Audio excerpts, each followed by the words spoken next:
Birinci hissədə troposfer və stratosferdən danışdıq. İndi isə gəlin atmosferin digər qatlarına baxaq.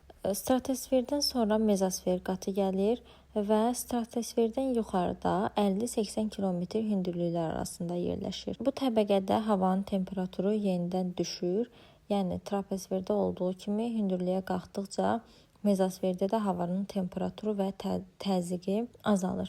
Bu təbəqədə havanın temperaturu və sıxlığı digərlərinə nisbətən daha da azdır. Mezosferdən yuxarıda termosfer qatı yerləşir və mezosferin üstündə 80-800 kilometr hündürlüklər arasında yerləşir. Burada hündürlüyə qalxdıqca havanın temperaturu daha da artır. Qütb parıltıları termosferdə baş verir və bu qatda, yəni bu təbəqədə ionosfer qatı da yerləşir. Ionosfer qatı rentgen şüalarını udur. Hansı ki bu şüalar canlı orqanizmlər üçün təhlükəli şüalardır.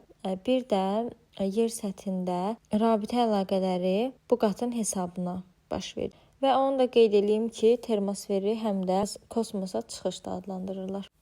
Havanın temperaturuna birbaşa təsir edən göstərici iqlimdir, amma günəş enerjisi də havanın temperaturunun dəyişməsinə təsir göstərir. Və günəşdən yer səthinə, daha doğrusu atmosferə qədər günəş şüasının bir hissəsi gəlib çatır və onun bir hissəsi isə əks olunaraq yenidən kosmosa qayıdır. Təxmini 34% günəş şüalarının 34% atmosferə daxil olur, amma qalan hissəsi yenidən kosmosa əks olunur. Və atmosferə daxil olan bu günəş şüalarının da bir hissəsi udulur, qalanı isə səpələnir. Ümumiyyətlə radiasiya iki cür ola bilər.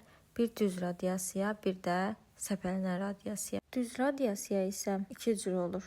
Bir əks olunan, bir də udulan. Yəni düz radiasiyanın bir hissəsi udulur, bir hissəsi isə əks olunur. İndi gəlin görək bunlar nə deməkdir. Baxın, şəkildə də baxsaz görərsiniz ki, düz radiasiya günəşdən birbaşa gəlir və yer səthinə düşür. Yəni birbaşa yer səthinə düşən günəş şüalarına düz radiasiya deyilir. Düz radiasiya daha çox tropik və qütb səhralarında baş verir. Amma səpələnən radiasiya nədir? Şəklə baxsaz görərsiniz ki, baxın, orada bulud göstərilib və günəş şüası gəlir, buludlar çox olan ərazidən, yəni rütubət və buludluluq çox olan ərazidə günəş şüaları birbaşa yer səthinə gəlib çata bilmir. Çünki onun qarşısında nə var? Bulud və yaxud da rütubət var. Buna görə həmin ərazilərdə birbaşa gəlib çatmadığına görə səpələnərək yer səthinə gəlib çatır. Buna da deyilir səpələnən radiasiya. Səpələnən radiasiya isə ekvatorial və mülayim enliklərdə daha çox baş verir.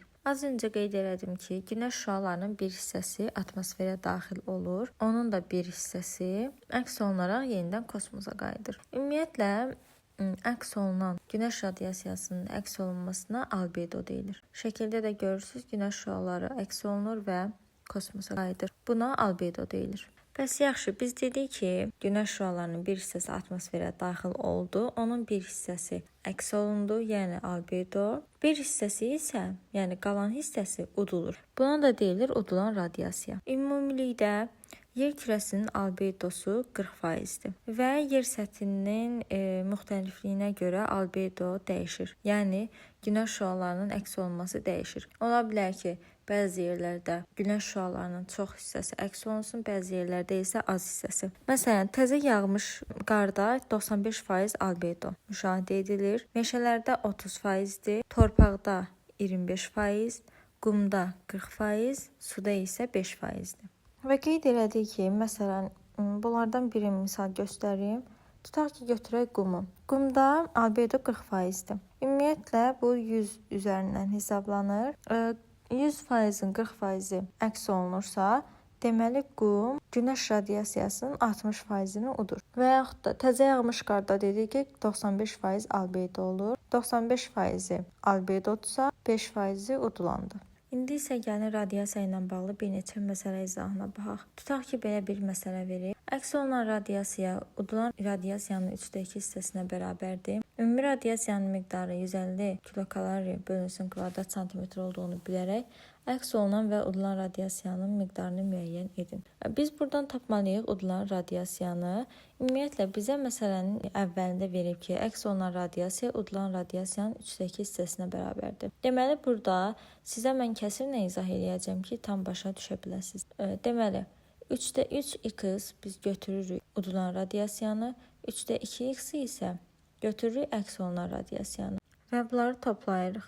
Əslində yəqin ki bilirsiniz ki 3/3 olanda ixtisara gedir 1 qalır, amma məsələ izahı üçün belə izah edirəm. 3/3x üstünə gəlirik 3/2x bərabərdir 150 kilokalori bölünsün kvadrat santimetr və buradan alırıq 3/5x bərabərdir 150 kilokalori bölünsün kvadrat santimetr. Buradan da x-i tapırıq ki 90 elədir. Bu bizim udulan radiasiyamız idi. Əks olunan radiasiya isə 150 ümumi radiasiyamız idi. Ümumidən çıxırıq udulan radiasiyanı, yəni 150 çıxılsın 90 eləyir 60. Bu da oldu əks olunan. Gəlin bir də bu formada bir məsələyə baxaq. Məsələdə deyir ki, ümumi radiasiyanın 65% yer səthi tərəfindən udulmuşdu. Əks olunan radiasiyanın miqdarı 35 kilokalori bölünsün kvadrat santimetrdir. Ümumi və udulan radiasiyanın müvafiq miqdarını tapın. Buradan ilk olaraq biz ümumi radiasiyanı tapaq. Ümumi radiasiya 100%dir. Amma burada bizə ümumi radiasiya verilməyib. Bunu tənasüb şəklində həll edəcəyik. Ona görə 100%-in qarşısına yazırıq x. Bizə verib ki, ümumi radiasiyanın 65%-i yer səthi tərəfindən udulub. Əgər 65%-i yer səthi tərəfindən udulubsa, deməli 35%-i də əks olunur. Və 35-in də qarşısına yazırıq 35 kilokalori bölünsün kvadrat santimetr. Çünki bizə əks olunan radiasiyanın miqdarını da vermişdi. 35 kilokalori. İndi buradan tapırıq x-i 100, 35x bərabərdir 3500. Buradan x-i tapdıq ki, ümumi radiasiyamız 100-dür. İndi gəlin udulan radiasiyanı tapaq. Əgər ümumi radiasiyamız 100-dürsə, biz ümumi radiasiyadan əks olunan radiasiyanı çıxaraq udulan radiasiyanı tapa bilərik.